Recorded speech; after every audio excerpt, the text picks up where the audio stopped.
Welcome students, welcome to AIR Gurukul. My name is Rohit Shrivastava और इस session में हम लोग टॉर्क एंड इक्विलिब्रियम पढ़ेंगे। ओके, तो लेट्स बिगिन द सेशन। तो देखो, टॉर्क मोमेंट ऑफ फोर्स दोनों एक ही चीजें होती हैं। हम लोग ये पढ़ते आ रहे हैं 9-10 से थोड़ा बहुत।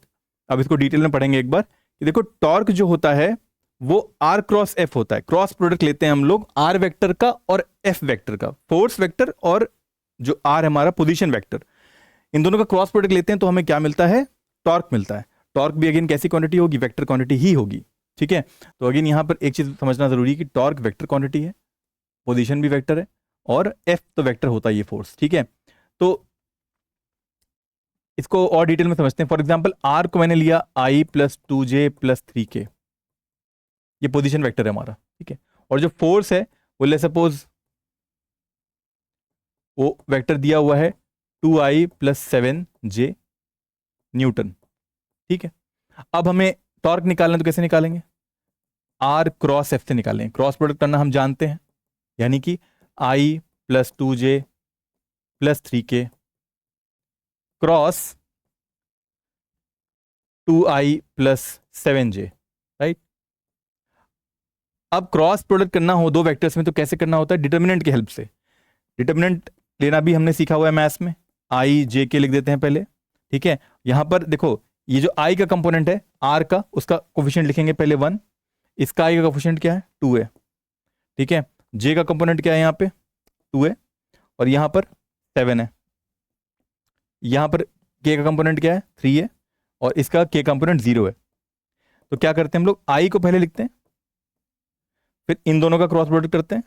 2 इंटू 0 0 हो गया, माइनस 7 3 21, फिर माइनस जे करते हैं यहाँ पे। यहां जो करते हैं माइनस जे करते हैं हम लोग। ठीक है, माइनस जे, उसके बाद इन दोनों का 1 इंटू 0 0 हो गया और फिर 2 3 6 माइनस 6 के साथ। ठीक है, फिर के प्रोडक्ट हम लगाएंगे। के जो होगा देखो 7 1 7 और माइनस 4, 7 माइनस 4 हो गया। ठीक है, तो देखो यहां पर आ गया माइनस 21 आई कैप, यहां आ गया प्लस 6 जे कैप और यहां पर आ गया 3K कैप। ये हमारा टॉर्क का वेक्टर आ गया। ठीक है, तो ये तरीका है। अगर वेक्टर फॉर्म में दिया हो दोनों आर और एफ तो कैसे हम लोग सॉल्व करते हैं, टॉर्क निकालेंगे। लेकिन हम लोग को ये भी समझना होगा अब इसका फिजिकल सिग्निफिकेंस कि अगर R cross F vector form में ना हो तब कैसे सॉल्व करेंगे। तो देखो, ये जो आर क्रॉस एफ है ये बेसिकली क्या बता रहा है कि ये आर वेक्टर है सपोज, ठीक है, और ये हमारा फोर्स वेक्टर है। ठीक है, दोनों के बीच में एंगल है सपोज थीटा है। तो टॉर्क एक्चुअली क्या होगा? जब इसको ओपन करेंगे हम लोग तो क्या मिलेगा? आर एफ साइन थीटा मिलेगा, है ना। और इसका डायरेक्शन क्या होगा? बिकॉज टॉर्क एक वेक्टर क्वांटिटी, तो इसका डायरेक्शन भी होगा ना। तो आर का डायरेक्शन ये है, एफ का डायरेक्शन इधर है, तो टॉर्क का डायरेक्शन होता है R cross F. Right hand curl rule लगाते हैं हम लोग। ठीक है, तो क्या करते हैं हम लोग? यहां पर हमने फिंगर्स को रखा अपने आर की तरफ और एफ की तरफ कर्ल किया, और ये जो थंब है ना वो डायरेक्शन दे रहा है टॉर्क का। थंब किधर दिखा रहा है? Into the board. तो टॉर्क जो है कैसा लग रहा है? देखो, टॉर्क लग तो रहा है देखो क्लॉकवाइज ही। टॉर्क मतलब होता है मोमेंट ऑफ फोर्स, घुमाने की क्षमता किसी भी बॉडी को, तो क्लॉकवाइज ही लग रहा है। ठीक है, लेकिन टॉर्क एक एक्सियल वेक्टर होता है तो वो इनटू द बोर्ड दिखाया जाएगा। ठीक है, क्रॉस। और इसके अलावा जब हम लोग टॉर्क को आर एफ साइन थीटा लिख रहे हैं, ठीक है, तो यहां पे एक चीज और समझ लो कि टॉर्क अगर आर एफ साइन थीटा है तो एफ को रहने दो और इसको मैं ब्रैकेट में आर साइन थीटा लिख देता हूं अगर। ठीक है, तो अगर कोई बॉडी है जहां पर सपोज करो यहां पर ये हिंज्ड है और ये हमारी रॉड है और ये एफ लग रहा है, ठीक है, और ये आर है, तो देखो अब क्या है, आर और एफ के बीच में एंगल 90 का है, तो यहां पर टॉर्क लगेगा। जाहिर सी बात है, ये आर को बाहर निकालेंगे हम लोग, ठीक है, एफ ऊपर करेंगे ना, तो आर क्रॉस एफ कर रहे हैं तो कैसा हो रहा है? एंटी क्लॉकवाइज टॉर्क लग रहा है ऐसे। यहां पर क्लॉकवाइज टॉर्क लग रहा था, ठीक है, क्लॉकवाइज टॉर्क लग रहा था, यहां पर एंटी क्लॉकवाइज टॉर्क लग रहा है, ऐसे घूमेगा ये रॉड, ये फोर्स से। जाहिर सी बात है, तुम डोर को ओपन करते हो, नॉब को पकड़ के धक्का देते हो तो वो रोटेट करती है ना अबाउट द हिंज, तो वहां पे क्या लगा रहे हो? टॉर्क लगा रहे हो एक्चुअली, बिकॉज फोर्स लगाया तुमने, तो जो घूमने की टेंडेंसी डेवलप हुई वही टॉर्क होती है। तो फोर्स और जो लेंथ होती है हिंज से लेके उस नॉब तक की परपेंडिकुलर डिस्टेंस, उसी को हम लोग आर कहते हैं। ठीक है, परपेंडिकुलर डिस्टेंस। तो अभी एक टर्म आएगा, तो देखो यहां पर तो चलो आर क्रॉस, यहां पर जो टॉर्क आएगा वो सिंपली आर एफ साइन 90 आएगा, बिकॉज आर और एफ के बीच में एंगल 90 है, तो आर एफ ही हो गया, ठीक है। लेकिन जरूरी नहीं है कि हमेशा फोर्स और आर के बीच में एंगल 90 का ही हो, आर और एफ के बीच में एंगल कुछ भी हो सकता है, ठीक है। फॉर एग्जाम्पल यही वाला केस लेते हैं, ये हमारा हिंज पॉइंट है, ठीक है, ये रॉड है, और फोर्स जो लग रहा है, लेट्स सपोज ऐसे लग रहा है, ठीक है। तब क्या करना पड़ेगा हमें, इस फोर्स का कंपोनेंट लेना पड़ेगा या फिर आर का कंपोनेंट लेना पड़ेगा। ये आर हमने अगर परपेंडिकुलर ले लिया हुआ है ना, तो हमें इस एफ को बढ़ा के एफ कॉस थीटा लेना पड़ेगा यहां पे। ये F cos theta will rotate actually, तो F cos theta into R करेंगे तो हमें एक्चुअल टॉर्क मिलेगा, ठीक है। तो आर साइन थीटा बेसिकली बता रहा है कि एफ तो जो भी हो, लेकिन ये होना चाहिए परपेंडिकुलर डिस्टेंस, ठीक है, परपेंडिकुलर डिस्टेंस होना चाहिए। इसको और डिटेल में समझते हैं। देखो यहां पर एक क्वेश्चन दिया हुआ है, यहां पर फोर्स इस बॉडी, एक डिस्क है एक जिसका रेडियस 2 है, यहां से हिंज्ड है वो सेंटर से, और यहां फोर्स लग रहा है 10 न्यूटन का। तो हम लोग जानते हैं टॉर्क क्या होता है, R vector cross F vector, ठीक है। आर वेक्टर क्या है, 2 मीटर पोजीशन वेक्टर, ये इधर ये ऐसे निकल रहा है बाहर की ओर, ठीक है, 2 मीटर से। तो 2 यही परपेंडिकुलर डिस्टेंस भी है, बिकॉज आर और एफ के बीच में ऑलरेडी एंगल 90 का है, ठीक है। तो यहां तो 2 रख देंगे हम लोग, एफ 10 न्यूटन है तो सिंपली 10 हो गया यहाँ पे, और साइन 90 1 ही हो जाएगा, तो 20 न्यूटन मीटर आ जाएगा। अच्छा, टॉर्क की यूनिट क्या होगी, देखो आर क्रॉस एफ होता है ना, ये मीटर में होगा, ये फोर्स न्यूटन में होगा, तो न्यूटन मीटर आएगा इसका ऐसा यूनिट, ठीक है। यहाँ पर 20 न्यूटन मीटर आ गया, लेकिन इसका डायरेक्शन क्या होगा टॉर्क का, देखो आर इधर है, एफ इधर है, आर क्रॉस एफ करो क्लॉकवाइज, क्लॉकवाइज टॉर्क है, ठीक है। तो ऐसे घुमाएगा इसको, जाहिर सी बात तुम इमेजिन भी कर सकते हो, फोर्स ऐसे लग रहा है तो ये डिस्क कैसे घूमेगी, क्लॉकवाइज ही घूमेगी ना, ठीक। तो यहां पर कोई दिक्कत नहीं आ रही है, क्योंकि हम लोग एक चीज समझ चुके हैं, torque is equal to R F sine theta होता है जब ओपन करते हैं हम लोग आर क्रॉस एफ को। तो एफ तो चलो ठीक है, एफ ये वाला है, लेकिन हिंज पॉइंट से अगर ये हिंज ऐसे ना होके, फॉर एग्जांपल मैं ऐसे समझाऊं तुम्हें, ये डिस्क ऐसे होती, ठीक है, और फोर्स हम लगा रहे हैं चलो ऐसे ही 10 न्यूटन का, और हिंज पॉइंट कहीं कहीं यहां पे, ठीक है, और ये हमारा जो है पोजीशन वेक्टर है, अब ये आर है और ये एंगल थीटा है, तब क्या करोगे, तब तुम क्या आर एफ सिंपल जैसे यहां हमने किया आर एफ साइन 90 वो नहीं कर सकते ना, हमें चाहिए आर और एफ के बीच का एंगल इस बार, ठीक है। वो कैसे मिलेगा, उसको सॉल्व करने के लिए हम लोगों को यहां पर ये डायग्राम बनाना पड़ेगा, ये थीटा है, ये 90, ये 90 माइनस थीटा हो गया, और ये कितना होगा, ये 90 है ही, तो 90 प्लस 90 माइनस थीटा, कितना एंगल हो गया, 180 माइनस थीटा हो गया, ठीक है। अब हम लोग आर क्रॉस एफ लगा सकते हैं, तो या फिर ये करो चाहो तो एफ को वेक्टर फॉर्म में लिख लो, आर को वेक्टर फॉर्म में लिख लो, और फिर उन्हें फिर क्रॉस प्रोडक्ट करके लिखो, या फिर एक काम कर सकते हैं सीधे परपेंडिकुलर डिस्टेंस निकाल लो, सबसे आसान तरीका। क्या मतलब हुआ उसका, कि ये जो लेंथ मैंने जो रेड से बनाई हुई वो क्या होगी, ये आर कॉस थीटा होगा, नीचे वाला ये वाला क्या हो जाएगा, आर साइन थीटा, राइट। तो अब जो टॉर्क आएगा हमारा वो क्या आएगा, ये जो फोर्स है साथ में ही perpendicular distance R sine theta, ठीक है। इसीलिए मैंने यहां पर एफ के साथ आर साइन थीटा यहां अलग से लिखा था, और ये क्या होती है, परपेंडिकुलर डिस्टेंस होती है, ठीक है। तो इस फॉर्मूले से निकलेगा इस बार हमने क्या करना पड़ा, अगर मान लो थीटा कुछ है 30 डिग्री, तो आंसर क्या आ जाएगा, देखो एफ की वैल्यू है 10, आर की वैल्यू अगर यहां पर मान लो ये है 3, ठीक है, 3 मीटर है, तो 3 और साइन 30 हो जाएगा, साइन 30 होता है 1/2, 2 5 जा यानी कि 15 आ गया, 15 क्या न्यूटन मीटर, और डायरेक्शन क्या होगी टॉर्क की, अगेन ये आर साइन थीटा बाहर निकालो, एफ इधर है, आर क्रॉस एफ करो, क्लॉकवाइज ही होगी यहां भी, ठीक है। यहां भी टॉर्क जो आ रहा है 15 न्यूटन मीटर का क्लॉकवाइज आ रहा है, ठीक है। तो इस तरह से हमने सॉल्व करना है, परपेंडिकुलर डिस्टेंस लेनी है। इत्तेफाक से यहां पर परपेंडिकुलर डिस्टेंस जो थी वो 2 ही थी, लेकिन हर बार 2 नहीं रहेगी, डिपेंड करता है हिंज पॉइंट पे और पोजीशन वेक्टर पे, ठीक है। अब इस क्वेश्चन में देखते हैं, यहां पर देखो ये हिंज पॉइंट है और ये रॉड है हमारी, जिसका 1 मीटर लेंथ पे, यहां हिंज पॉइंट से 1 मीटर लेंथ पे 10 न्यूटन का फोर्स लगाया जा रहा है 37 डिग्री एंगल पे, तब टॉर्क कितना होगा। तो अगेन सबसे पहला काम तो यह है कि इस 10 न्यूटन के 2 कंपोनेंट ले लो, इधर कंपोनेंट जो आएगा वो 10 cos 37 आएगा, और इधर जो आएगा 10 sin 37 आएगा, ठीक है। अब ट्राइंगल बना लेते हैं, sin 37 का क्या होता था, जब 37 यहां होता है तो ये 3 होता है, ये 4 होता है, ये 5 होता है, साइन 37 की वैल्यू क्या हो जाएगी? साइन 37 वैल्यू हो जाएगी 3/5, ठीक है, 3/5। तो यहाँ ये आ गई 10 टाइम्स 3/5 यानी 6 आ गई। और यहाँ 10 cos 37, cos 37 क्या हो जाएगा? 4/5।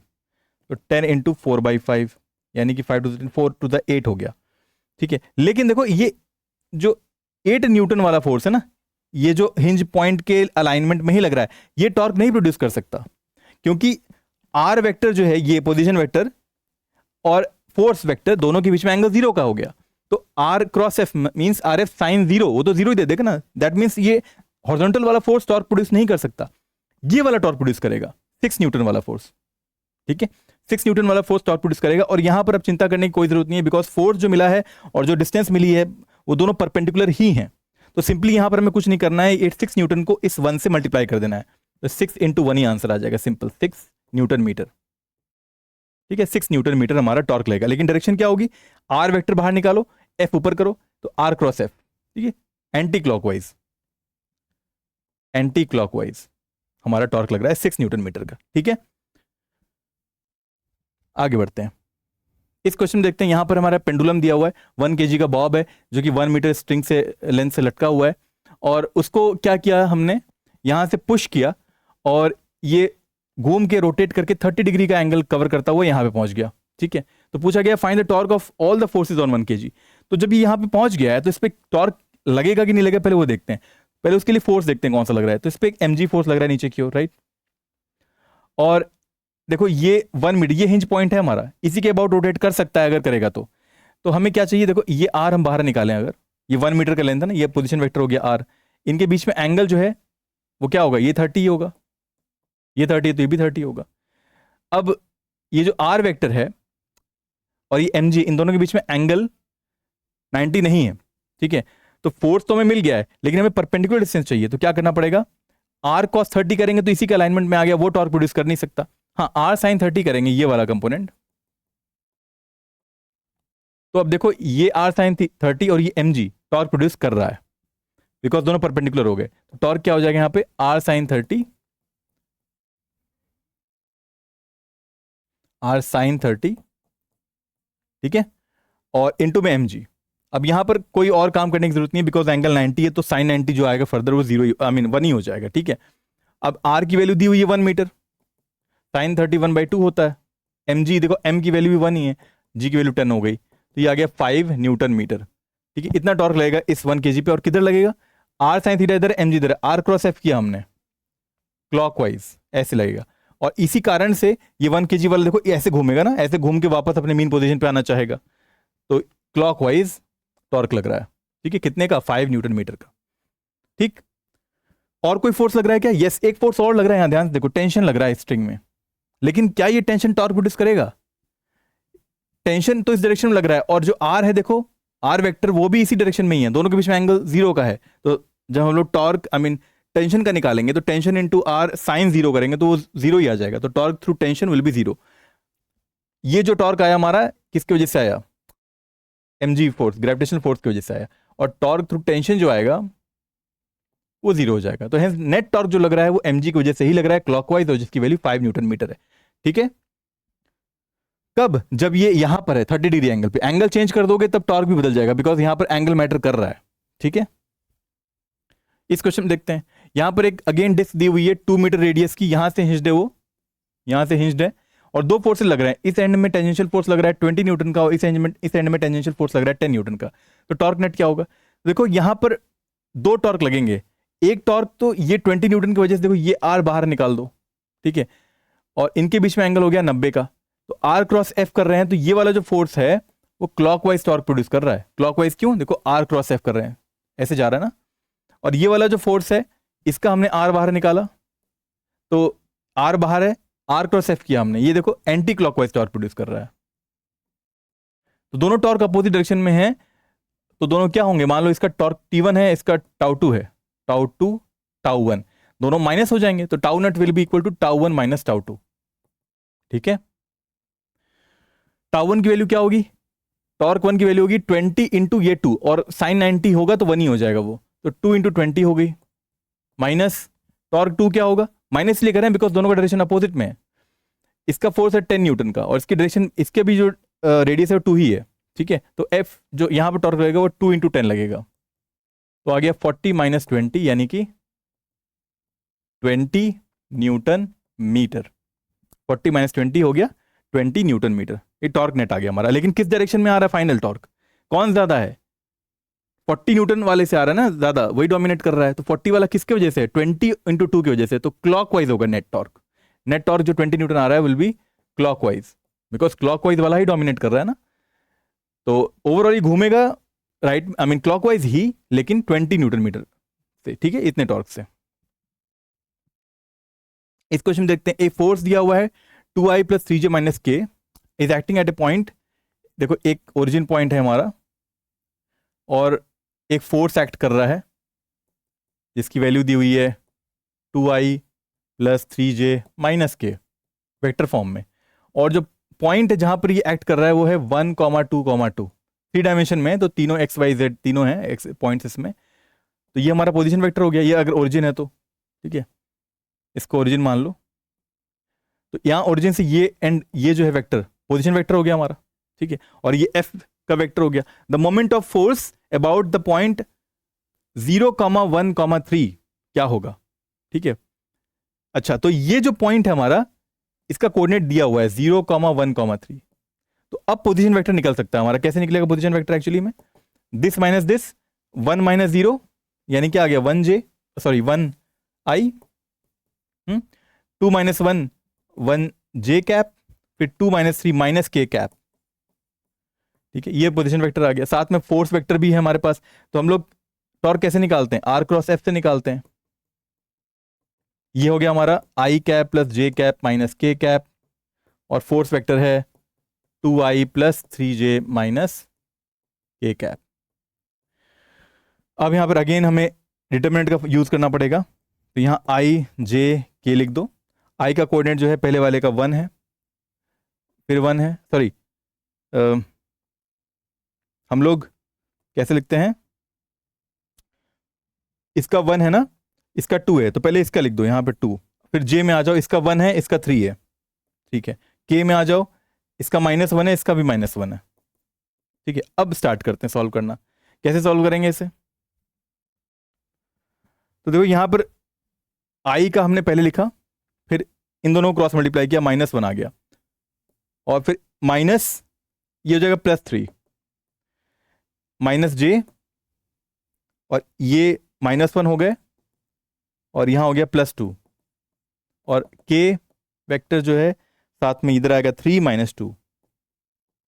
तो आंसर क्या आ गया? 2i कैप, और यहां पर 2 है ना, 2 -j कैप, और यहां आ गया +k कैप। ये हमारा फाइनल टॉर्क आ रहा है, टॉर्क वेक्टर, ठीक है। एक्चुअली में क्या करते हैं ना, यहां पर जो हमने लिया हुआ है ये i साथ में 1 × 3, यहां पर क्रॉस मल्टीप्लाई करते हैं हम लोग,